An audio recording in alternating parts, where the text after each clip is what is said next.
Dictation start होगी 3 second बाद। Start. आवेदक वादी द्वारा प्रस्तुत आवेदन पत्र संक्षेप में इस प्रकार है कि वादग्रस्त भूमि के साथ संलग्न अनुसूची में वर्णित वादग्रस्त कृषि वादी की संयुक्त हिंदू परिवाद की अविभाजित सामुदायिक संपत्ति है। विराम। वादी तथा प्रतिवादी क्रमांक 1 लगायत 3 के पिता की मृत्यु वर्ष 2004 में हुई है। विराम। वर्ष 2005 में हिंदू उत्तराधिकार अधिनियम की धारा 5 लगायत 8 में हुए संशोधन का प्रभाव नहीं माना जाएगा। विराम। सामुदायिक संपत्ति का न्याय गमन वर्ष 2005 के संशोधन के पूर्व अनुसार हिंदू उत्तराधिकार अधिनियम की धारा 8 के अनुसार होगा। विराम।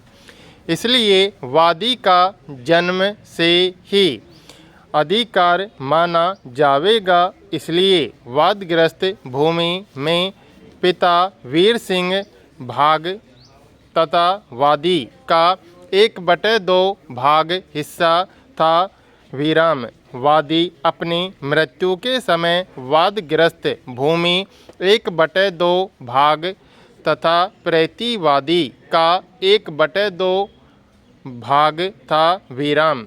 वादी की मृत्यु के समय उनके प्रथम श्रेणी के उत्तराधिकारियों में पत्नी, पुत्र तथा पुत्रियां प्रतिवादी क्रमांक 1 लगायत 3 उत्तराधिकारी को 1/2 में से 1/5 भाग प्राप्त होगा। विराम। पैरा।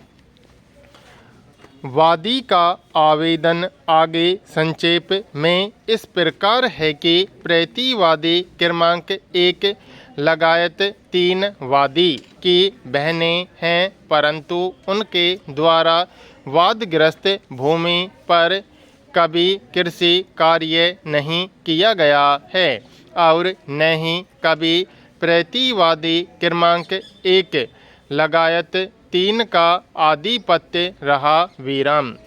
वर्तमान में संपूर्ण वादग्रस्त भूमि पर वादी का ही आधिपत्य है। विराम। प्रतिवादी क्रमांक 1 लगायत 3 ने अपने अपने पतियों के सहयोग से प्राप्त 1/2 भाग में से 1/5 भाग से अधिक भाग पर वादग्रस्त भूमि पर राजस्व कर्मचारियों से मिलकर अपना नाम अंकित करा लिया और वर्तमान राजस्व रिकॉर्ड के अनुसार अनुसूची में वर्णित भूमि सर्वे क्रमांक 217, 220, 221 है तथा कुल रकबा 1 हेक्टेयर में प्रतिवादी क्रमांक 1 लगायत 3 का 1/4 भाग अंकित है, जबकि कुल रकबा के 1/2 भाग में से 1/5 भाग अंकित होना चाहिए था। विराम। सर्वे क्रमांक 96, 222, 263 कुल रकबा 3 हेक्टेयर में कुल रकबा के 1/5 भाग प्रतिवादी क्रमांक 1 लगायत 3 का नाम अंकित है, जो प्रतिवादी क्रमांक 1 लगायत 3 को प्राप्त भूमि से अधिक है। विराम।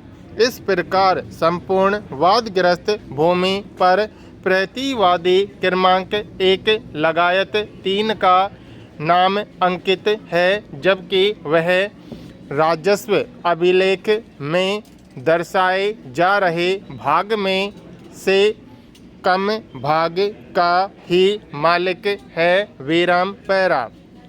यहाँ पर यह उल्लेखनीय है कि प्रथम दृष्टया मामले का तात्पर्य पक्षकारों के मध्य विद्यमान ऐसे गंभीर तथा सारवान प्रश्नों से है जिनके निराकरण हेतु न्यायालय का हस्तक्षेप आवश्यक है तथा वाद में प्राथिक अनुतोष प्राप्ति की युक्ति संगत संभावनाएं वादी आवेदक के पक्ष में विद्यमान हैं।